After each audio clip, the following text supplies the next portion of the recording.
Hey everybody, good Thursday morning, top of the morning to you. Eddie William Sellers coming to you from my dining room here in East Point on this rainy Thursday morning. Hope you're doing all right. Hope you had a good night's sleep.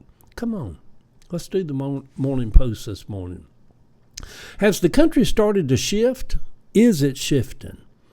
I know all of the polls say that the people are very unhappy right now with Trump, with the war, with the economy, with the daily chaos, and whatever happened to all those tariffs that he was ranting and raving about. I'm not sure I trust what the polls are saying. White people are like zombies in a bad movie. They just keep coming back over and over and trying to hold on to power no matter how bad it gets. MAGA was never about the price of eggs, or Biden's dementia, or Hillary's emails, or Obama's birth certificate, or drag queens teaching our children, or trans children, or abortion, or gay marriage. MAGA, at its heart, at its core, is a movement about white people trying to hold on to power at all cost. If they were still making those videos from back in the old days, it would be called White People Gone Wild. All of those other issues are just distractions. Will we be the next Hungary and rise up against this administration of bigots and racists who mimic everything about the rise of Nazism in the 40s? Will the people of this country rise up? Or will we all just let all of this become our new normal, with a lunatic madman tweeting in the middle of the night, while his finger has control of the nuclear bombs? The voting is starting across the country.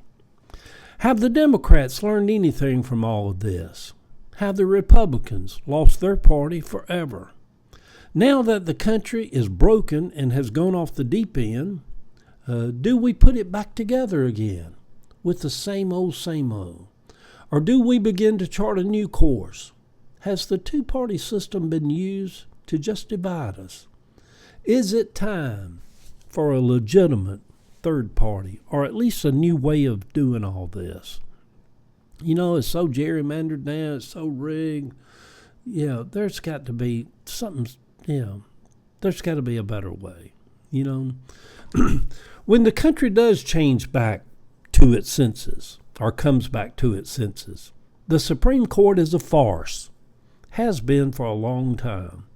Whoever is running for president on the Democratic side, one of the first things they should run on is redoing the Supreme Court.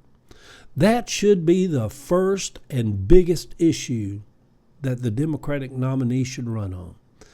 The Supreme Court is stacked with a bunch of bigots, a bunch of white bigots. Well, except for that one black bigot who's married to that white woman bigot that he's married to. The whole system needs to be redone. Maybe with something along the line of 11 judges appointed so that they couldn't be a tie. 11 judges appointed on limited 10-year terms. That lifetime appointment thing is a bunch of bullshit. I don't care who concocted that up. That's crazy. So the whole Supreme Court thing should be redone. Nominees nominated by the president and okayed by the Senate.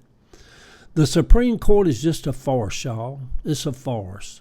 We shouldn't have to wait decades for all of their old asses to die off for us to kind of get some headwind with the Supreme Court. It is our country. If we want to change the Supreme Court, we, the people, can rise up and change that system. And we should rise up and change it, because the Supreme Court we have right now is nothing more than a shithole. Ava and I are going to get our morning walk in by walking up to our voting precinct this morning and voting. I am enjoying this rainy weather we're having here in Atlanta.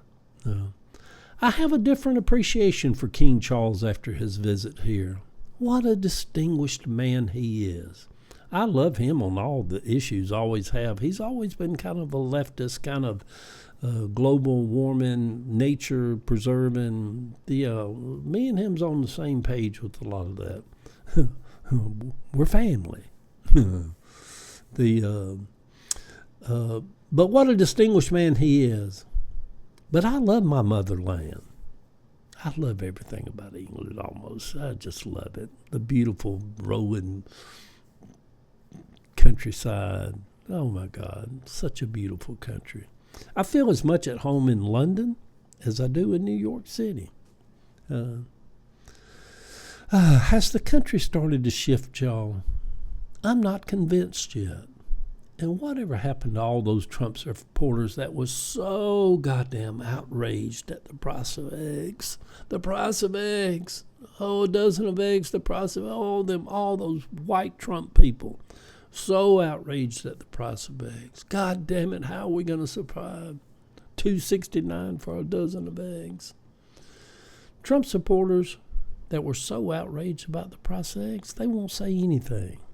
If gas gets up to $10 a gallon, as long as white people stay in power, we pay that $10. Y'all know what I'm saying is true. Y'all know what I'm saying is true. You might be sitting there thinking, I wish you'd shut up, Eddie, but you know what I'm saying is true. You love that white power, don't you? They'll be okay with that as long as white people are still in power. Good Thursday morning, sweet people. It is time to vote. Get off your ass and vote. Note to self. Quit voting for the same old people. Get all these old people out of office. It's time for a different kind of voter.